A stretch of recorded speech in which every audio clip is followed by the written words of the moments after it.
Bon, tout d'abord, bonjour à tous et merci d'être là, malgré la distance qui nous sépare tous.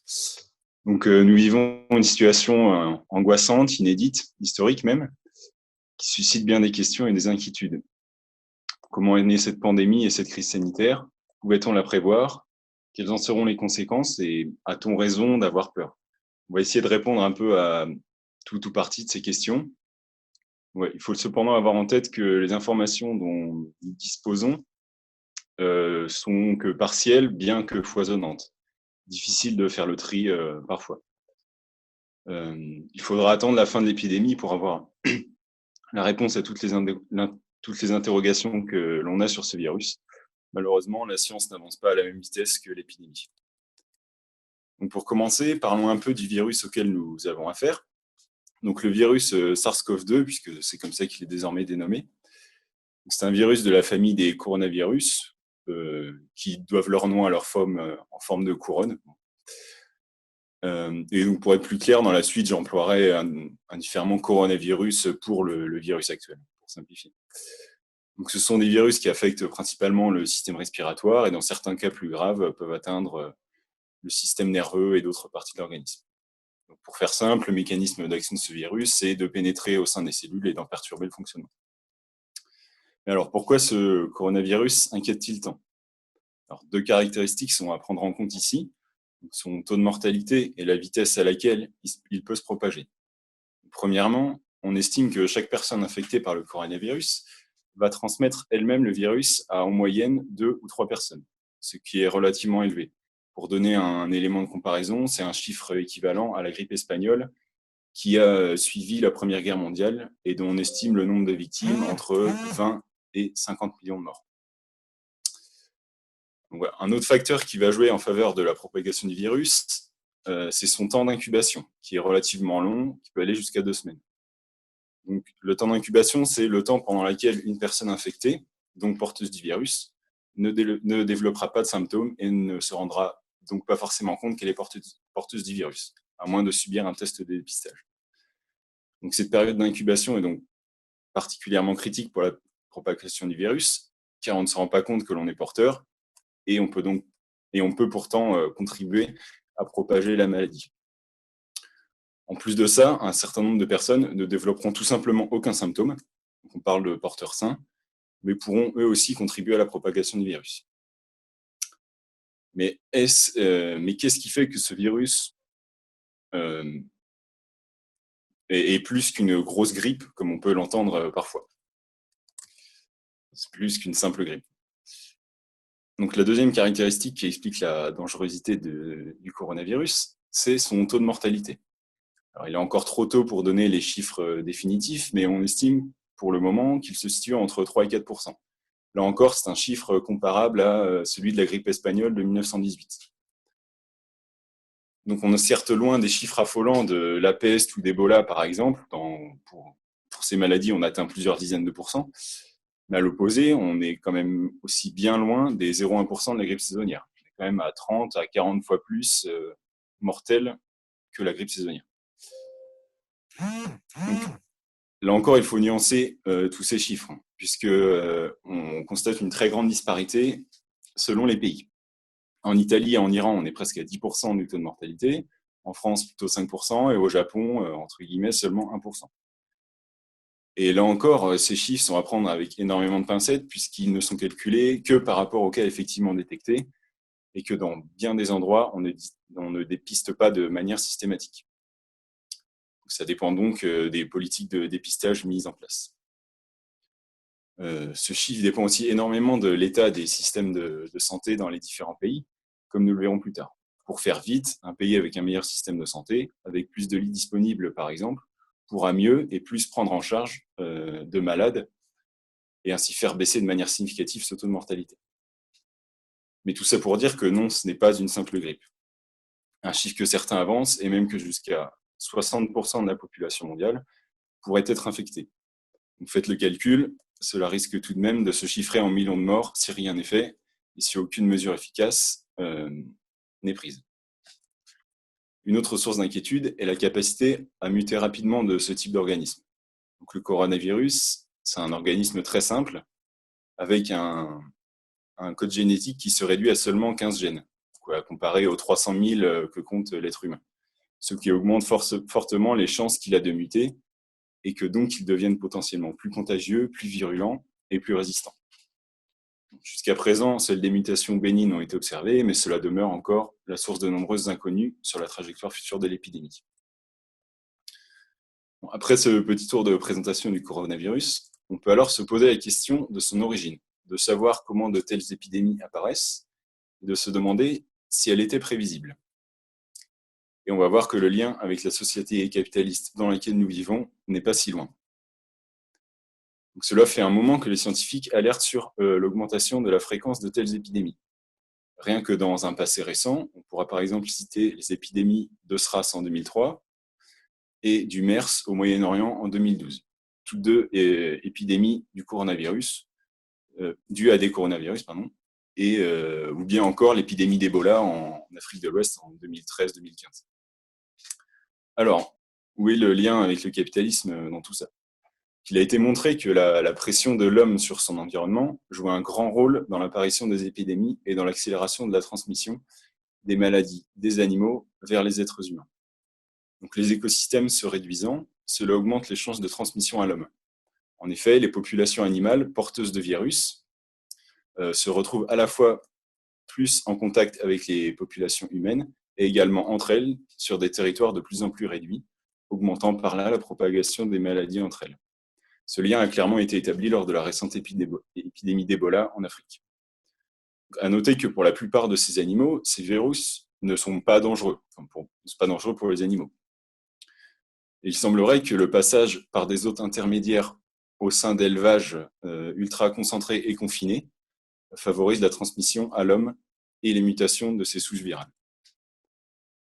Mais ce n'est bien sûr pas la pression de tous les hommes qui est en cause ici, mais bien entendu la logique capitaliste d'exploitation à outrance des écosystèmes, avec une recherche effrénée du profit maximum.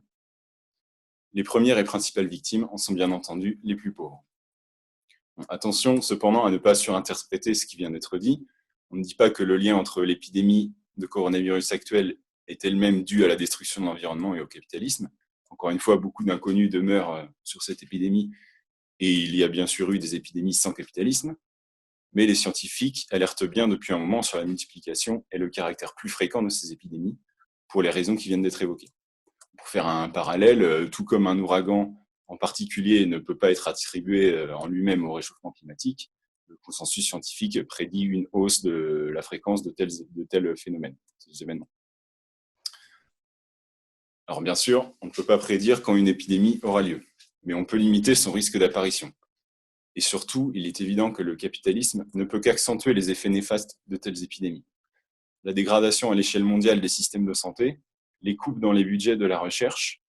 Donc pour exemple, suite à la crise du SRAS en 2003, un laboratoire dédié spécifiquement à l'étude des coronavirus avait été créé, mais rapidement les financements se sont arrêtés, sûrement pas assez rentables pour ceux qui finançaient.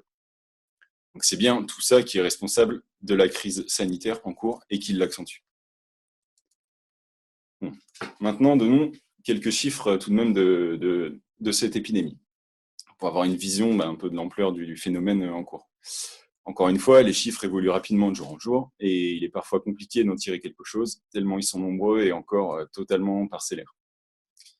Donc au 27 mars, donc aujourd'hui, c'est plus de 550 000 infections et 25 000 morts officiellement recensés, soit presque tout de même 100 000 cas de plus et 5 000 morts en plus depuis hier, donc en seulement une journée. Donc, comme évoqué précédemment, le nombre d'infections est uniquement le nombre de cas officiellement détectés et donc à prendre, encore une fois, avec des pincettes. Et ce chiffre ne fournit qu'une estimation basse du nombre de cas réels. Le nombre de cas réels est beaucoup plus élevé en pratique, en réalité. Donc, pour comparaison, la grippe saisonnière fait environ 500 000 morts par an, avec une forte variabilité selon les années. Donc, on est encore loin de ce chiffre, mais sauf que le problème, c'est que le pic de l'épidémie, il est encore très loin d'être atteint. Lorsqu'on regarde la courbe d'évolution du nombre de cas, on voit qu'elle est en pleine croissance et que la tendance n'est pas encore inversée. Donc le 21 mars, qui a quasiment une semaine, on comptabilisait 270 000 cas. Aujourd'hui, le nombre de cas a été doublé, donc en seulement une semaine. Au début du mois de mars, ce temps de doublement, donc le temps qu'il faut pour que le nombre de cas soit multiplié par 2, était plutôt d'une vingtaine de jours, contrairement aux une semaine actuellement, montrant la propagation très rapide de l'épidémie et le fait que le pic n'est pas encore atteint. Dans beaucoup de pays, la croissance du nombre de cas en est à son début, mais est extrêmement rapide. Si l'on suit cette tendance, le million de morts pourrait être atteint d'ici un mois et demi. Tout ça pour dire que c'est du concret. On subit bien une pandémie. C'est désormais la quasi-totalité des pays qui sont touchés par l'épidémie, avec les foyers de l'épidémie qui se sont déplacés de la Chine vers maintenant l'Europe, principalement l'Italie, l'Iran et les États-Unis. Donc le virus ne connaît pas les frontières. On entend souvent dire que cette épidémie, c'est l'épidémie de la mondialisation capitaliste. Certains, à droite comme à gauche d'ailleurs, en appellent même à la fermeture des frontières. Mais bon, les épidémies n'ont pas attendu le capitalisme et la mondialisation pour se propager. Au Moyen-Âge, la peste s'est propagée dans toute l'Europe, alors que les frontières étaient bien plus nombreuses et bien plus hermétiques qu'aujourd'hui. Voilà, ça tord un peu le coup à l'idée selon laquelle ce serait une épidémie de la mondialisation capitaliste et à ceux qui mettent en avant un repli sur soi. Au contraire, c'est bien une réponse internationale qui aurait très bien pu être efficace. Mais bien sûr, pas une réponse gérée comme elle l'est actuellement par les capitalistes, dont la logique n'est pas celle de sauver des vies, mais bien celle de sauver leurs profits. Les réponses apportées aujourd'hui ne sont pas concertées et surtout ne sont pas prises dans l'intérêt général. Une politique de santé, de recherche non guidée par des intérêts privés, à l'échelle mondiale et orientée selon les besoins de chaque population, c'est précisément ça qui aurait permis d'éviter les situations hors de contrôle que l'on observe dans certaines régions du monde. Le repli sur soi n'est pas une solution. Attention, on ne dit pas ici que les mesures de confinement ne doivent pas être prises, mais bien que la situation aurait été d'avoir une vraie politique de collaboration à l'échelle mondiale. C'est donc une crise sanitaire inédite que nous sommes en train de vivre. Mais alors, comment expliquer l'ampleur qu'elle a prise, notamment ces derniers jours? On l'a déjà évoqué, mais cette crise sanitaire n'est pas la même selon les pays. Cela se reflète dans le taux de mortalité, donc j'ai donné les chiffres plus haut. En Italie, en Iran, on est presque à 10%, alors qu'au Japon, on est seulement entre guillemets à 1%. Alors, la situation italienne est en effet particulièrement inquiétante, mais est-ce que c'est parce que le virus y a trouvé là un pays accueillant et propice à son développement? En quelque sorte, oui, mais pas à cause du climat ou quelque autre raison naturelle. La situation italienne est bien le résultat de plusieurs années de politique d'austérité dans les hôpitaux, avec à la clé un nombre important de lits et de postes supprimés. Les hôpitaux se retrouvent alors dans l'incapacité de traiter l'ensemble des malades et on est obligé de trier ceux qui recevront des soins. En Italie, on ne réanime plus les patients les plus âgés, par exemple. Cette situation des hôpitaux aggrave énormément l'épidémie et c'est ce qu'on essaye d'éviter lorsqu'on confine les gens chez eux afin de ralentir la propagation de l'épidémie. Encore faut-il que ces mesures soient prises de manière efficace. Seulement, la situation du système de santé italien n'est malheureusement pas isolée. Quelques chiffres pour se rendre compte de la dégradation à l'échelle internationale de ces systèmes de santé. Alors, je vais donner ici quelques chiffres du nombre de lits pour 100 000 habitants en Europe. Alors, c'est des chiffres qui datent de 2014. Donc, l'Allemagne, c'est le pays en Europe où il y a le plus de lits. On compte 820 lits pour 100 000 habitants. En France, qui est le 9e pays en Europe, seulement 620 lits. Donc, à noter que ce nombre a été divisé par 2 en 50 ans, et ceci de manière assez régulière. Donc, pas d'histoire de gouvernement de gauche ou de droite. Tous les gouvernements qui se sont succédés sont responsables dans cette baisse du nombre de lits. Et en Italie et en Espagne, quasiment les derniers pays en Europe, c'est seulement 300 lits, soit 2 fois moins qu'en France. Donc, hors Europe, pour les États-Unis, c'est encore moins, avec 280 lits et un système de santé loin d'être accessible à tous. Donc, ces chiffres de nombre de lits sont en baisse dans quasiment tous les pays de l'OCDE. Je ne vais pas trouver tous les chiffres ailleurs, mais entre 2000 et 2015, seule la Corée, de manière significative d'ailleurs, la Chine et la Turquie de manière plus limitée, ont vu leur nombre de lits par habitant augmenter. La Corée est d'ailleurs le pays où la propagation du virus est le plus lente, alors que pourtant c'est un pays très touché. Pour tous les autres pays de l'OCDE, c'est plus rarement une stagnation et de manière générale, une baisse du nombre de lits qui est constatée. Donc on ne parle même pas ici des pays les plus pauvres. Au Kenya, pour donner un exemple, pays de 50 millions d'habitants, c'est seulement 130 lits de soins intensifs qui sont disponibles pour l'ensemble du pays. Donc en France, cette situation est dénoncée depuis bien longtemps par les personnels hospitaliers et de santé en lutte pour l'amélioration de leurs conditions de travail. Ce n'est pas en les traitant de héros de la nation, comme c'est beaucoup fait en ce moment, que cela va changer quelque chose au problème. C'est bien en donnant les moyens aux soignants d'exercer leur métier correctement et avec dignité, en augmentant les salaires et en embauchant massivement, que l'on aurait pu limiter grandement les effets de cette épidémie.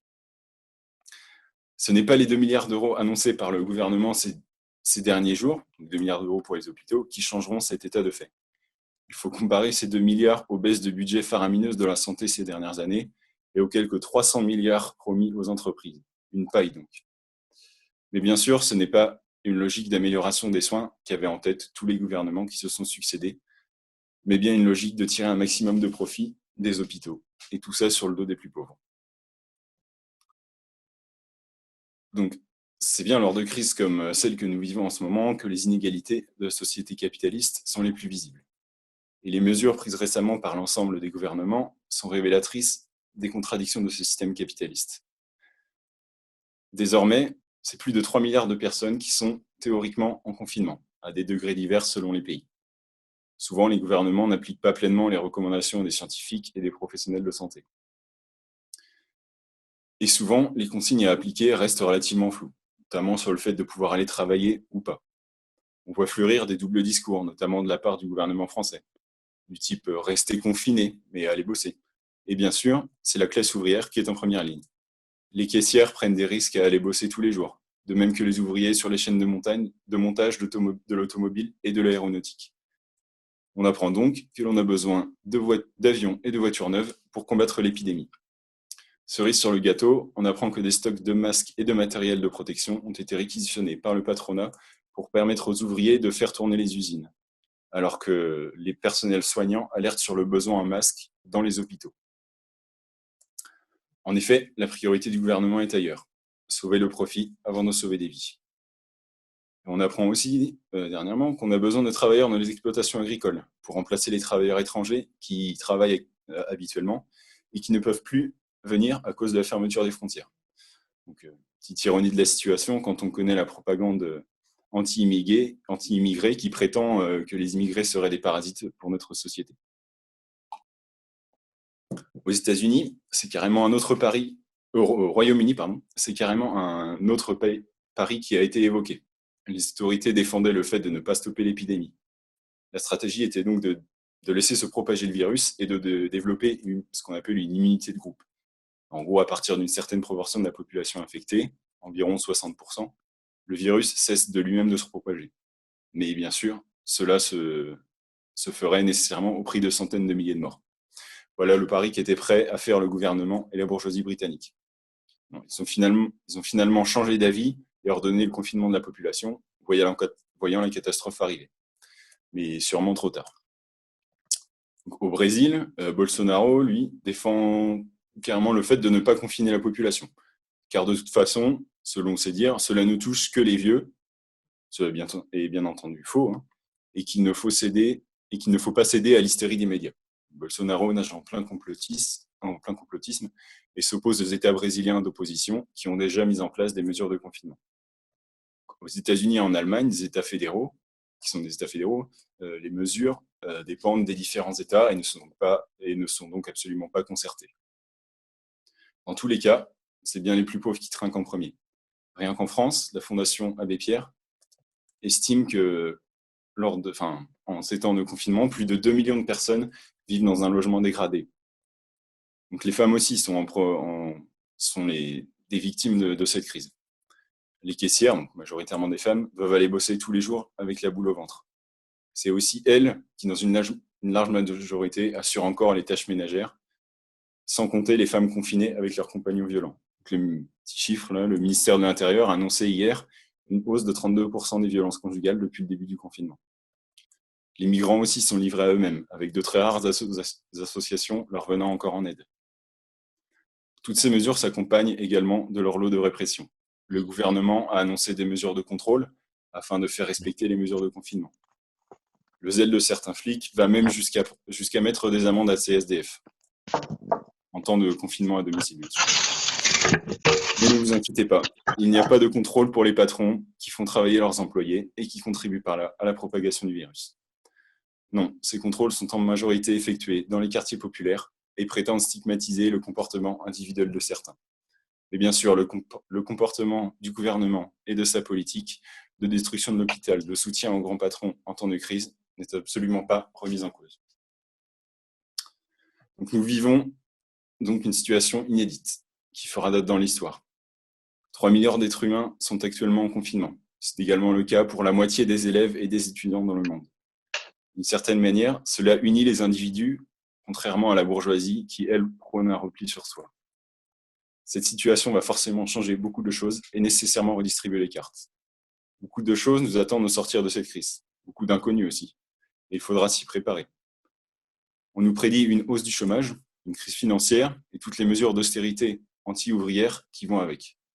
Mais c'est justement le moment de se poser des questions, de commencer à réfléchir et à imaginer la suite. Voilà, je vais passer maintenant la parole à Louis pour la deuxième partie de l'exposé. Je vous remercie. Voilà, bon. Il faut un peu de temps pour ressentir les hématomes après un choc. Une situation historique comme celle-ci, elle nous met dans un état de sidération collective. On l'observe dans l'histoire, les temps forts ne sont pas toujours vécus comme tels par leurs contemporains et il y a souvent une désynchronisation qui s'effectue entre les acteurs d'une part et puis les phénomènes historiques. Il y a sans doute quelques raisons qui justifient l'étourdissement. L'ampleur de la pandémie d'abord, que Alban déjà a relevé, mais voilà quelques éléments. En Espagne actuellement, lorsqu'on appelle un hôpital pour savoir si un proche est décédé, on ne peut pas répondre.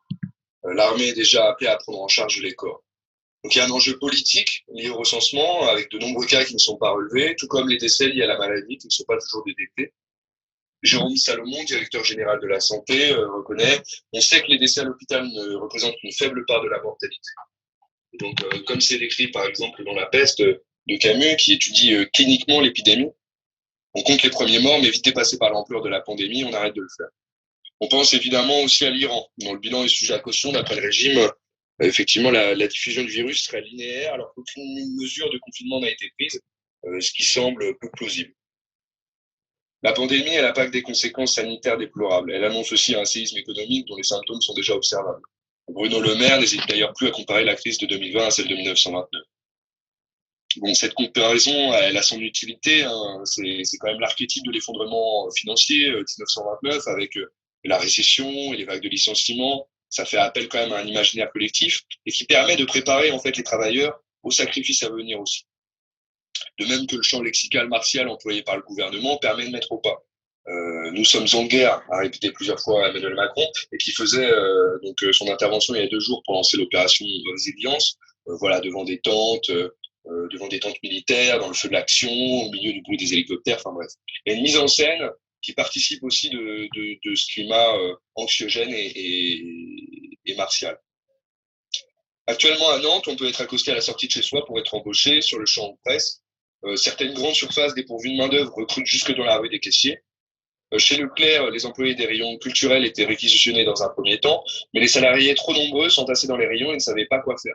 En même temps qu'on exigeait donc aux clients de respecter les distances de sécurité. Quoi qu'il en soit, les conséquences elles vont être très lourdes et on chiffre encore avec peine les dégâts. Une projection de l'Organisation internationale du travail fixe à 25 millions de licenciements les prévisions, ce qui n'est qu'un plafond bas. Et chaque jour, les estimations sont revues à la hausse. Pour se rendre compte aussi, par exemple, de l'évolution de ces prévisions et de l'instabilité de la situation, l'Association du transport aérien international chiffre à 252 milliards de dollars la perte de chiffre d'affaires attendue en 2020, contre 113 milliards de dollars il y a 15 jours. Donc on le voit, ces estimations, elles sont doublées en 2 semaines et l'ampleur de la crise, elle sera conséquente, quoi qu'il arrive. Et puis on a cette situation un peu paradoxale. On est près de 2 milliards d'individus dans le monde qui sont théoriquement astreints à résidence, Et en même temps, on a un confinement et cette condition qui engendre des solitudes. Ce confinement, il n'est pas vécu de la même manière pour chacun à l'échelle d'une vie. Ensuite, bon, on ne sera pas confiné de la même manière mettons à Paris ou à Calcutta. Pour beaucoup, la seule liberté dont on pouvait jouir auparavant, c'était celle d'échapper au lieu de vie, donc de fuir des logements insalubres et vétustes, un climat hostile parfois, les disputes, la maltraitance. Et dans certains départements comme l'Aisne, on interdit déjà l'alcool après une hausse des cas de violence conjugale. Dans cette condition d'isolement, on subit de fait de plein fouet le matraquage médiatique. Des torrents d'informations contradictoires nous parviennent, nourris aussi par un gouvernement qui joue les cartes. Et donc on est en droit de se demander dans quelle mesure il anticipe la situation et de quelle marge de manœuvre il dispose. Car certains éléments nous laissent penser que malgré sa défense, il était averti depuis un moment déjà. On peut citer l'aveu à ce propos d'Agnès Buzyn, qui déclarait que dès le 20 décembre, elle avait remarqué sur un blog anglophone des pneumopathies étranges qui étaient survenues en Chine. Elle alerte donc dans la foulée le directeur général de la santé. Le 11 janvier, elle envoie un message au président sur la situation. Et le 30 janvier, elle avertit Édouard Philippe que les élections ne pourraient sans doute pas se tenir. Bon, vous le voyez, ces conseils n'ont pas vraiment été, ces alertes n'ont pas vraiment été prises en compte.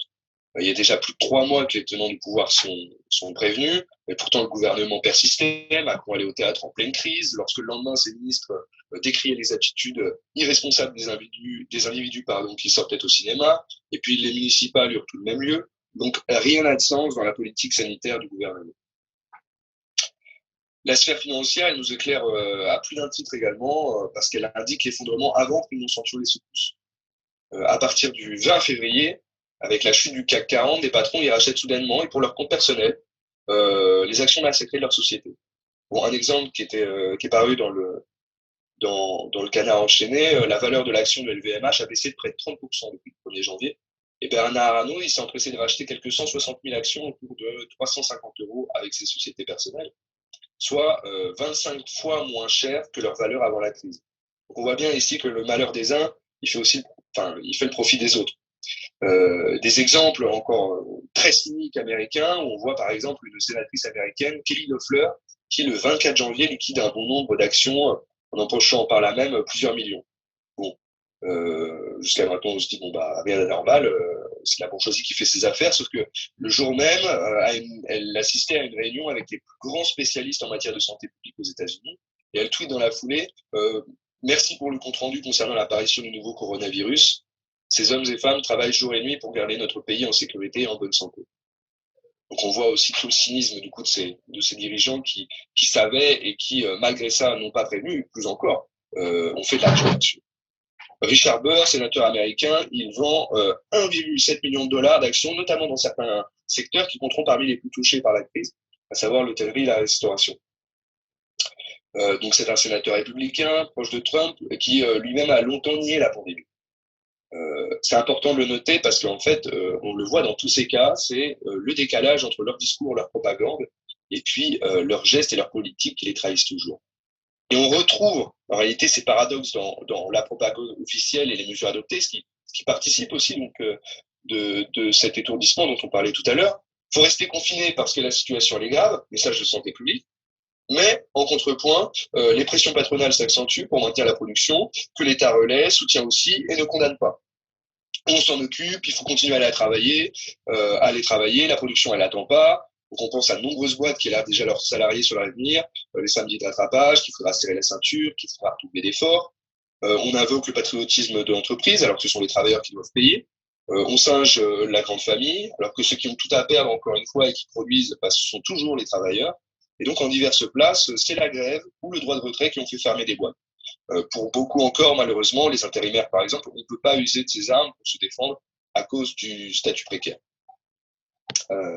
Dans des EHPAD, de nombreux témoignages vous indiquent la détresse des soignants qui savent plus s'ils pourront encore exercer demain, du fait des conditions. Les équipes elles sont condamnées à administrer la mort plutôt qu'à soigner et accompagner. Les travailleurs sont contraints de répondre à ce chantage. Dans certains établissements, on a vu donc des étudiants kinés qui étaient venus assister les équipes médicales, qui se retrouvent parfois seuls, sans l'aide d'un médecin pour gérer la situation. Et puis, les consignes dans les hôpitaux, elles commencent à être données. On ne pourra pas prendre en charge tout le monde. Certains critères, notamment, seront rédhibitoires pour la réanimation. Donc, pour les patients qu'on va exclure, ce sera les personnes à partir d'un certain âge. C'est difficile d'estimer l'âge, ça dépendra des autres pathologies, mais les patients atteints de cancer qui sont déjà en soins palliatifs ou avec un faible espoir de guérison, les patients atteints de pathologies pulmonaires chroniques qui auront du mal à sevrer, qu'on aura du mal à sevrer de l'assistance respiratoire. On peut ajouter à cette liste aussi les personnes handicapées, dialysées, et certainement sujettes à l'hypertension, au diabète aussi, ce qui pourrait compliquer les prises en charge. Mais pour le coup, ça sera au cas par cas et chaque dossier de chaque patient sera discuté entre médecins et avec la famille pour décider. Voilà encore une aberration qu'on vient d'apprendre très récemment. La Poste a une politique sanitaire déplorable depuis le début de la crise. Et là, elle vient de donner 300 000 masques aux forces de l'ordre. Alors là, on se pose tout de suite des questions, mais d'où sortent-ils? Et pourquoi pas aux salariés qui travaillent depuis 10 jours? Et surtout, pourquoi au ministère de l'Intérieur et pas aux soignants, par exemple? Donc ça fait partie des échos qu'on a pu avoir, ces bribes que l'on doit recueillir, qui, mises les unes aux côtés des autres, révèlent qu'il ne s'agit pas seulement de déconvenues éparses, mais d'un système qui rend impossible une prise en charge rigoureuse et efficace de la situation. Donc ce sont encore une fois les paradoxes qui s'accumulent. On ferme les marchés, mais les grandes surfaces restent ouvertes. Là, pareil, l'argument sanitaire, il ne semble pas tenir. Donc on ne peut pas accuser l'État de manquement, de faute ou de défaillance, parce que ce serait croire qu'on peut le changer. Et peut-être que dès lors, sa vocation apparaît plus clairement et qu'elle n'est pas ce qu'on pourrait appeler le bien commun, l'intérêt général, parce qu'il se révèle pris dans une contradiction. Il ne peut plus satisfaire l'assise sociale sur laquelle il repose, à savoir les travailleurs qu'il prétend servir, et il affiche ostensiblement son soutien aux industriels, aux patrons, à qui il est toujours possible de prêter main forte, révélant aussi sa véritable fonction coercitive. Hein, les passages à tabac filmés dans les quartiers nous montrent une violence décomplexée de la part de la police qui frappe impunément les habitants avec des images insoutenables qui circulent, où par exemple un jeune livreur ayant oublié son attestation est tabassé sous un porche pendant de longues minutes et devant tout le quartier. Donc on use de l'argument de crise pour faire passer en force tout un tas d'attaques, en les noyant dans la masse d'informations justifiées par l'urgence de la situation. C'est le cas de la loi urgence coronavirus approuvée en cœur par le Parlement, les partis de gauche également, et qui permet de revenir sur les droits des congés, les 35 heures, et qui donne en fait la main une nouvelle fois au patronat. Or, ces réformes, on les dit éphémères, exceptionnelles, mais elles n'ont pas de date de péremption. Autre grand changement, un tournant à l'échelle mondiale, on est passé d'une économie soudainement libérale, mondialisée, à une économie fortement étatisée, fonctionnant sur le principe de la relance et de l'interventionnisme, avec des pratiques autoritaires. On le disait tout à l'heure, discipline des corps, militarisation, les mots d'ordre d'union nationale qui musellent les voix dissidentes. On ouvre soudainement les vannes de financement, qu'on disait tard il y a encore quelques semaines, souvenez-vous, quand on manifestait contre la réforme des retraites. On a la désagréable sensation que le gouvernement il use aussi l'instant pour passer à l'offensive. Alors, n'allons pas jusqu'à dire qu'une pandémie a été souhaitée, mais en tous les cas aujourd'hui, elle est le prétexte qui légitime bon nombre de coups de force du gouvernement et faisant aussi tomber le masque de la démocratie. Alors, on pourrait prendre quelques exemples avec le désengorgement opportun des prisons, par exemple. Donc, pour pallier au risque de mutinerie et à la surpopulation carcérale, qui est un problème de longue date, on pourrait citer des cellules en Martinique donc, qui peuvent faire 9 mètres carrés et contenir 6 détenus. Eh bien, des allègements de peine sont mis en place, on convertit sa peine contre des travaux d'intérêt généraux ou chez soi en quarantaine. Donc, c'est 1600 détenus qui sont déjà libérés, 5000 dans les prochains jours, et des mesures beaucoup trop tardives et timorées en face de la catastrophe sanitaire qui s'annonce et des conditions de détention. Les exilés, eux aussi, sont encore envoyés au nord de l'Italie, une des zones les plus infectées au monde, donc les Dublinés sont toujours expulsés. Là, on voit encore une fois que le gouvernement il a le sens des priorités et il met des forces dans l'expulsion des sans-papiers en ce moment même. Donc voilà d'autres exemples d'aberrations qu'engendre ce système. Donc, voici donc une liste d'exemples qui n'est pas exhaustive et qui demanderait à être complétée dans les discussions, mais aussi commentée, et qui nous montre encore qu'il y a des volontés sous-jacentes et qui dépassent la stricte prise en charge de la pandémie. Bon, il semblerait que cette crise soit aussi l'occasion de faire table rase pour le gouvernement et de profiter de l'inertie des travailleurs et des travailleuses pour passer en force. On n'a pas pu parler de l'agrobusiness et de l'aberration productive d'un système démesuré qui produit à l'aune du bénéfice, sans soucier des limites et des besoins d'un monde fini. On ne s'est pas, on ne s'est pas attardé non plus sur les forces de gauche et les bureaucraties syndicales qui, lorsqu'elles ne nourrissent pas l'effort de l'Union nationale, qui oblitèrent les antagonismes sociaux, savent aussi attiser le feu de la haine en s'en prenant à la main-d'œuvre détachée, sans dénoncer d'ailleurs l'exploitation qu'elle subit. On n'a pas non plus évoqué le réchauffement climatique et la fonte des classes, deux phénomènes qui, mariés, mettent au bout du jour des bacilles endormies. Et puis, quid du cours du pétrole, de la joute entre la Russie et l'Arabie Saoudite.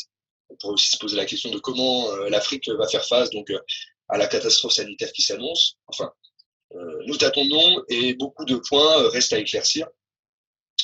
Une crise sanitaire est entrée en conjecture avec des crises à la fois écologiques, économiques et politiques qui macèrent déjà depuis longtemps. On peut penser qu'elles révèlent les fissures de l'édifice capitaliste. Elles risquent de marquer durablement nos sociétés, bouleverser nos quotidiens à terme, nos habitudes, jusqu'à notre rapport à la mort et transformer de fond en comble l'ère sociale. Elles nous obligent à penser aujourd'hui plus que jamais les noyaux de solidarité et de lutte contre la barbarie de ce système inhumain.